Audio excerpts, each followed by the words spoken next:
Hi, greetings, fellow Trekkies and Trekkers. Want to look at Star Trek Deep Space Nine Season 4 and now continues on with Return to Grace. In the infirmary, Dr. Bashir gives Michi Kira a series of inoculations. After being wined and dined by First Minister Shakar, Kira has agreed to attend a conference on the Cardassian outpost Korma between Cardassia and Bajor to share important Bajor intelligence about the Klingons. The inoculation is necessary because the Klingon invasion has obliterated the Cardassian health system. As Mishikara begins to feel the nauseating side effects of the vaccinations, Worf enters with a list of technological improvements the Federation has shared with both Bajor and the Klingon Empire that the Federation would prefer to keep out of Cardassian hands. The Major barely has any time to scan lists before running from the room in search of a bathroom. Kira's in her quarters packing for her trip when there is a chime at the door. Gul Dukat enters her room. He explains to Kira that he is now captain of the Gromal, the freighter that will transport her to the conference. His assignment was part of the demotion general ostracization from Cardassian society he has suffered as a result of bringing his half-Bajoran, half-Cardassian daughter, Tor Ziyal, home with him. Despite being disowned by his mother and abandoned by his wife, he claims that he is happy that Kira prevented him from killing Ziyal. He also assures her that he will one day regain all that he has lost. The conversation ends with Dukat offering to carry her back to the Gramal and Kira grudgingly accepting. Kira is sitting in her Spartan headquarters on the Gramal reviewing pads for the upcoming conference when Tor Ziyal arrives. The two greet each other warmly. Ziyal tells Kira about the bigotry she encountered on Cardassia and how happy she is to be with her father on the Gramal. Their conversation is cut short by a siren, which Ziyal informs Kira is a battle drill. Kira finds the idea of battle drills and a simple freighter odd and goes to the bridge. Once there, she finds Dukat dressing down his crew and bemoaning the state of his ship, given that it just took him several minutes to target and destroy a mere asteroid. Kira attempts to make helpful suggestions concerning speeding up the recharging of the freighter's phasers, and Dukat snaps at her. Dukat apologizes and makes it up and offers to make up for Kira by having dinner with her, as is her tradition for Cardassian captains. Kira looks ready to refuse, then looks over at Ziyal, who clearly wants these two important people in her life to get along, and agrees. At dinner, Dukat opens one of his last bottles of Bajoran spring wine and tries to engage Kira in a conversation about her romantic life, an attempt she quickly shoots down. Dukat tries to get a rise out of the Major by discussing Shakar's apparently prolific sexual past. They are entered by another siren, which Dukat assures Kira is not a planned drill. The pair go to the bridge where they find that the outpost on Korma, along with both Bajoran and Cardassian delegations, has been destroyed. They don't have to look for a cause as the Klingon bird of prey immediately decloaks. The Klingons scan the Gramal and clearly see no threat. They begin leaving the system with wood-quarter impulse and, to add insult to injury, lower their shields. Dukat is particularly incensed by their taunting and orders the Gramal to open fire on the bird of prey. After Kira tries unsuccessfully to dissuade Dukat from attacking, she tells him to target the underside of the hull, the ship's weakest point. Despite taking her advice of firing the Klingons' weakest spot with their shields down, the weapons of the Gramal fail to even breach their hull. The Klingons spray down the Gramal and Dukat prepares to be fired upon. In a final indignity, the Klingons to past the Gramal and leave the system, their honor not allowing the destruction of such a weak enemy. Now that the immediate danger has passed, Kira asks Dukat where the nearest Cardassian warship is. When Dukat tells her that the nearest ship is 3 days away, Kira urges Dukat to go after the Klingons to destroy the outpost, but to be better prepared for the next encounter. The outpost System 5 planetary disruptors are merely disabled and not destroyed, so Kira suggests mounting them on the Gramal, converting the freighter into a Q ship. Dukat thinks it is impossible. Kira falls back on her resistance training, tells Dukat he will have to improvise. If Dukat jettisons the ship's cargo, along with his own traditional share of it, then the ship should be able to house one of the disruptors. Dukat tells Kira he has a lot to learn from her. He can only pleased at the idea of the two of them working together. Kira is less than enthusiastic. Dukat and Kira are testing the disruptor, and while the attempt was successful, the massive weapon's recoil caused minor damage throughout the ship. Dukat again expresses delight at their partnership. Kira accuses him only so he could regain his former rank and tells him the only reason she's working with him is to avenge the deaths of the Bajoran diplomats. Dukat tries once more to rise to Kira by accusing Shakar of being too simple for a woman like her. Kira informs him that if he wants to continue working together, he should stick to business. Kira trains Ziyal in the differences between basic Cardassian Federation phaser rifles anticipating being boarded by the Klingons in the next attack. Ziyal attempts to get Kira to understand her father better. Ziyal says that she has a hard time getting to a murderer. Kira says she has a difficult time seeing anything but a murderer. Kira tells Ziyal that the one thing Dukat really wants from him is forgiveness, and that it's the one thing she can never give him. They return to the weapon training.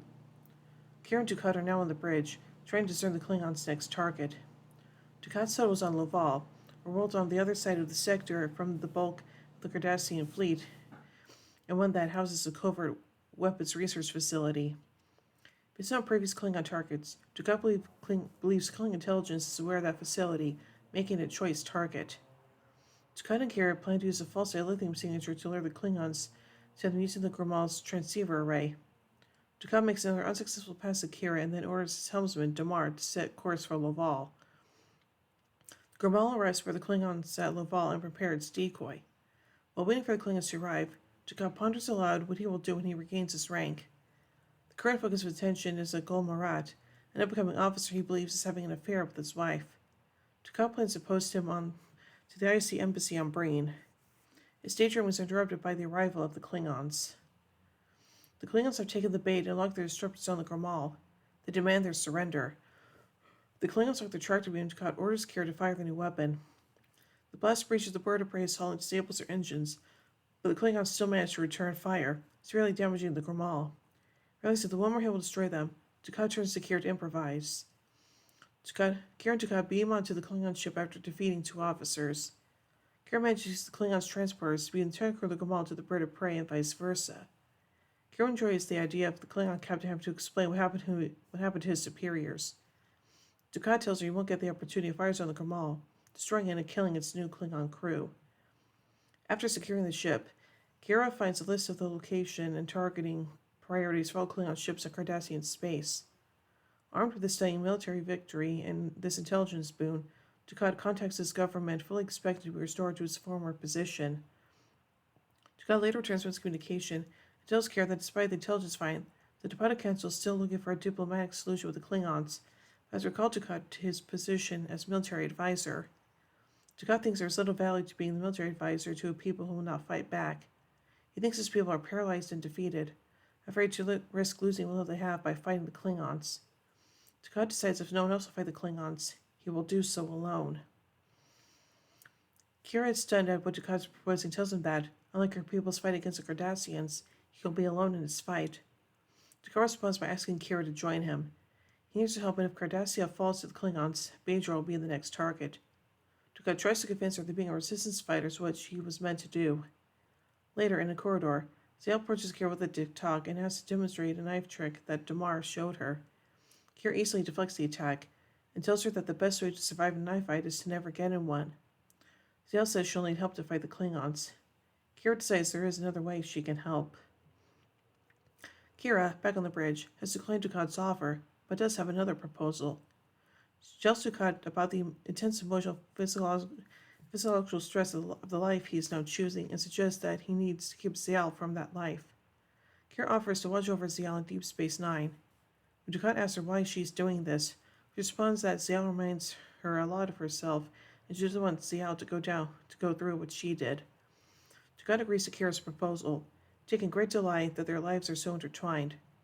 Back in Deep Space Nine, Kira introduces Ziyal to Odo on the promenade and promises to tell him the story of Gul Dukat's daughter later. Okay then. Alright. So let's take a look at some continuity surrounding this episode. This episode acts as Siegel asserts indiscretion, and as such, it represents the next stage in the writer's attempts to evolve the character Gul Dukat.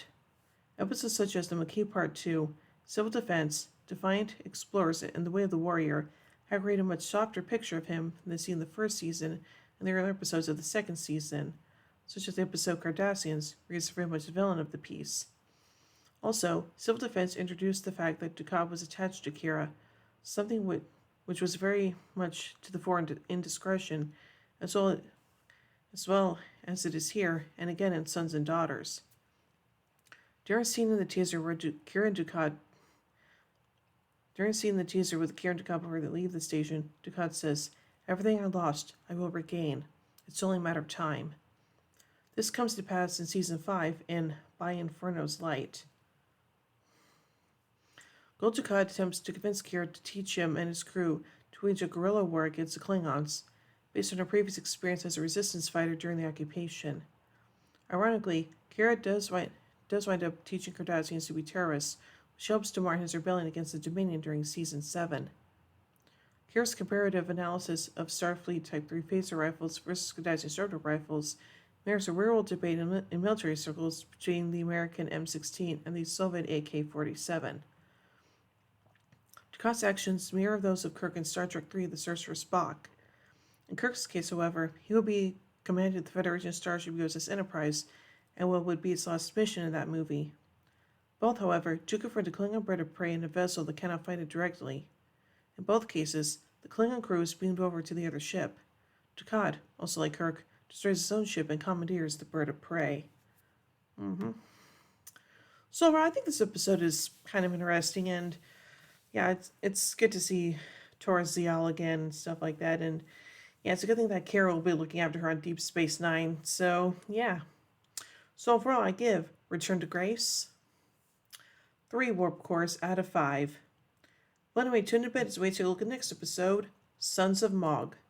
So, until then, live long and prosper, everybody.